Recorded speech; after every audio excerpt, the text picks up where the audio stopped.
चौथी पास राजा। किस किसने सुनी है ये कहानी?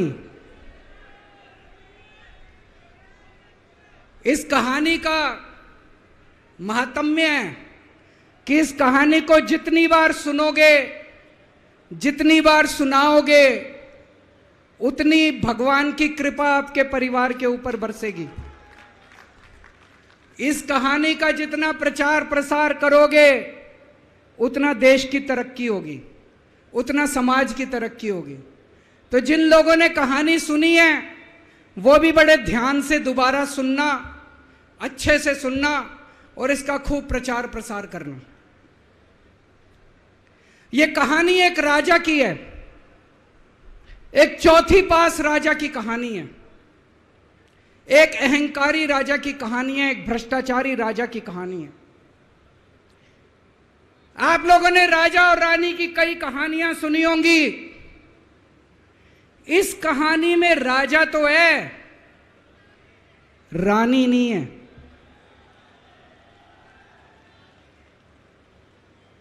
तो एक महान देश था, कई हजार साल पुराना देश। उस देश के एक गांव में एक बच्चा पैदा हुआ, बहुत गरीब घर में एक बच्चा पैदा हुआ। तो जैसे गांव के अंदर बच्चा पैदा होने पे ज्योतिषी आते हैं, ज्योतिषी आके बच्चे का भविष्य बताते हैं, ऐसे गांव का ज्योतिषी आया। उसने बच्चे की कुंडली देखी और बच्चे की मां को बोला कि माई, तेरा बेटा बड़ा होके बहुत बड़ा सम्राट बनेगा। माई को समझ नहीं आया, मैं इतनी गरीब, मेरा परिवार इतना गरीब, मेरा बेटा सम्राट कैसे बनेगा। खैर, बच्चा धीरे धीरे बड़ा होने लगा। गांव के सरकारी स्कूल में उसका एडमिशन करा दिया। उसका पढ़ने लिखने में मन नहीं लगता था। पढ़ते पढ़ते, क्लास करते करते चौथी में आके उसने नाम कटवा लिया। उसका पढ़ाई लिखाई में मन नहीं लगता था। बगल में, गांव के बगल में एक रेलवे स्टेशन था। घर में बहुत गरीबी थी। वो बच्चा वहां स्टेशन पे जाके चाय बेचने लगा।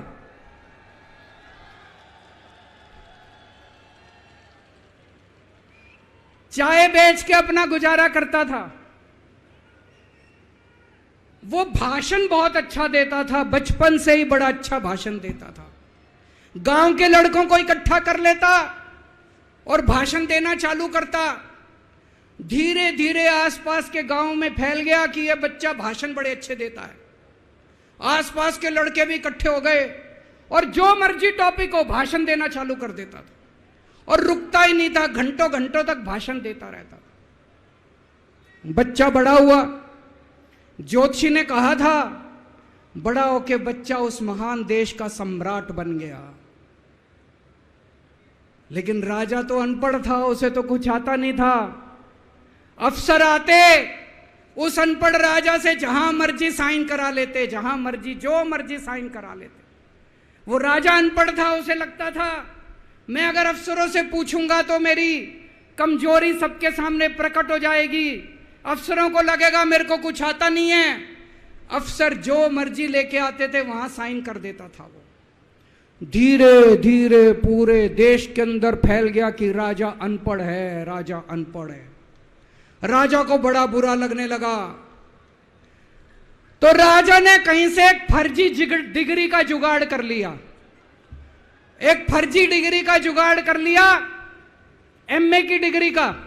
और राजा बोला मैं एमए हूं। पर सच्चाई तो पूरे देश को पता थी, राजा तो अनपढ़ था। धीरे धीरे राजा अहंकारी भी होता गया। अहंकारी राजा और ऊपर से अनपढ़। जो मर्जी उस राजा के पास जाता और राजा से कुछ भी पास करा के ले आता।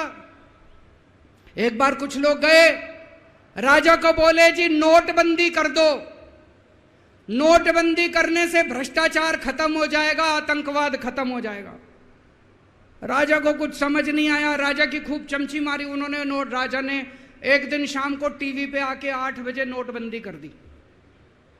पूरे देश का बेड़ा गर्क हो गया दोस्तों। लंबी लंबी बैंकों के सामने लाइनें लग गई, कई लोग मर गए, दुकानें बंद हो गई, रोजगार बंद हो गए, बड़ी बड़ी इंडस्ट्री बंद हो गई, पूरे देश का बेड़ा गर्क हो गया। फिर एक दिन कोई आके बोला जी 2000 का नोट ले आओ। राजा 2000 का नोट ले आया। 4 साल बाद कुछ लोग आके बोले जी 2000 का नोट बंद कर दो। राजा ने 2000 का नोट बंद कर दिया। राजा को अक्ल तो थी नहीं, बेवकूफ था, अनपढ़ था। कभी 2000 का नोट चालू करता था, कभी 2000 का नोट बंद करता था। एक बार कुछ लोग आके बोले जी ये किसानों के कानून बना दो, इस कानून से किसानों का भला होगा। राजा ने कानून बना दिए। पूरे देश के किसान सड़कों पे उतर आए। 750 किसान मर गए आंदोलन में, और 1 साल के बाद राजा को वो तीनों कानून वापस लेने पड़े। एक बार उस देश के अंदर बहुत बड़ी महामारी फैल गई, चारों तरफ महामारी फैल गई, लोग मरने लगे। किसने आके बोला जी थाली बजवाओ तो देश ठीक हो जाएगा। तो राजा ने पूरे देश में थाली और चम्मच बजवा दिए। महामारी तो नहीं बची, महामारी तो फैली रही। किसी ने आके कहा जी डॉक्टरों की जरूरत पड़ेगी, दवाइयों की जरूरत पड़ेगी, इंजेक्शन की जरूरत पड़ेगी, तब महामारी रुकेगी। राजा अपने दोस्तों का बड़ा ख्याल रखता था। उसके दोस्त थे। एक दोस्त ने 10,000 करोड़ रुपए चोरी कर लिए, राजा ने उसको देश से भगा दिया। दूसरे दोस्त ने 20,000 करोड़ चोरी कर लिए, राजा ने उसको भी देश से भगा दिया। पर एक दोस्त ऐसा था जिससे राजा की ज्यादा ही दोस्ती थी। कौन था? उसको उन्होंने सारे एयरपोर्ट बेच दिए, सारे जहाज बेच दिए, सारे सी पोर्ट बेच दिए, उन्होंने आसमान बेच दिया, जमीन बेच दी राजा ने, खदानें बेच दी। उस दोस्त पे राजा मेहरबान था। राजा का एक और दोस्त था। वो दोस्त इतना गंदा था कि उसने कुछ अंतर्राष्ट्रीय खिलाड़ी महिलाओं के साथ बदतमीजी करी, लेकिन राजा ने दोस्ती नहीं छोड़ी। मजाल जो उस दोस्त के ऊपर कोई आंच आ जाए, राजा उस दोस्त के साथ खड़ा रहा, लेकिन उसने खिलाड़ियों का समझ। राजा का एक और दोस्त था। उस दोस्त ने किसानों के ऊपर गाड़ी चढ़ा दी, रौंद दिया, कुचल दिया किसानों को। राजा ने अपनी दोस्ती नहीं छोड़ी। इस बात पे तो दाद देनी पड़ेगी कि राजा दोस्तबाज था, 1 नंबर का दोस्तबाज था। चारों तरफ अत्याचार हो गया, चारों तरफ देश के अंदर इनके अपने लोग जो थे वो बलात्कार करने लगे, गलत काम करने लगे, हाहाकार मच गया। जो राजा के खिलाफ बोलता, राजा उसको पकड़ के जेल में डाल देता। एक दिन एक पत्रकार ने कार्टून बना दिया राजा के खिलाफ, उस पत्रकार को उठा के जेल में डाल दिया।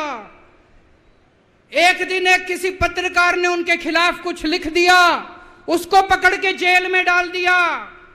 जो राजा के खिलाफ बोले उसका बेड़ा गर्क। कोई जज अगर उस राजा के खिलाफ ऑर्डर करता था, राजा उसको बख्शता नहीं था। चारों तरफ अत्याचार, महंगाई, बेरोजगारी। ऊपर आसमान में देवता ये सब देख रहे थे कि पृथ्वी के ऊपर कितना घनघोर अत्याचार हो रहा है। सारे देवता इकट्ठे हुए, देवताओं ने मीटिंग करी।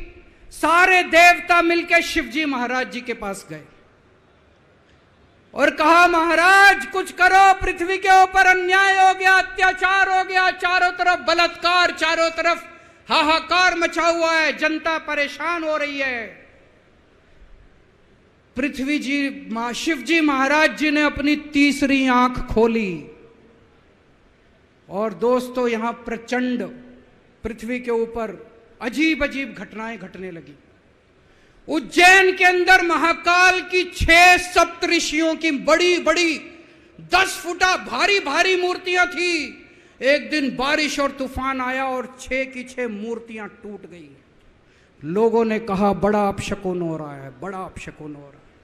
एक दिन एक ट्रेन एक्सीडेंट हो गया, 250 से ज्यादा लोगों की मौत हो गई। लोगों ने कहा बड़ा अपशकुन हो रहा है। और एक दिन घनघोर बारिश आई, तूफान आया, ऊपर से आकाशवाणी हुई। सारे देश की जनता को भगवान ने कहा कि आप महान देश के लोग हो, क्या कर रहे हो, उठो, खड़े हो जाओ और इस अहंकारी राजा के खिलाफ सब लोग मिलकर आवाज उठाओ। भगवान आपके साथ है। और उसके बाद दोस्तों सोई हुई जनता जाग गई और 1 साल के अंदर उस अहंकारी राजा का राजपाट जनता ने उखाड़ के फेंक दिया। और उसके बाद वो महान देश दिन दूनी रात चौगुनी प्रगति करने लगा। ये कहानी बड़ी पवित्र कहानी है। इस कहानी को सुनने से और सुनाने से परिवार का, समाज का और देश का बहुत भला होता है। इसे ज्यादा से ज्यादा शेयर कीजिए, ज्यादा से ज्यादा लोगों तक पहुंचाइए ताकि ज्यादा से ज्यादा लोग इसे सुन सकें, इसे समझ सकें।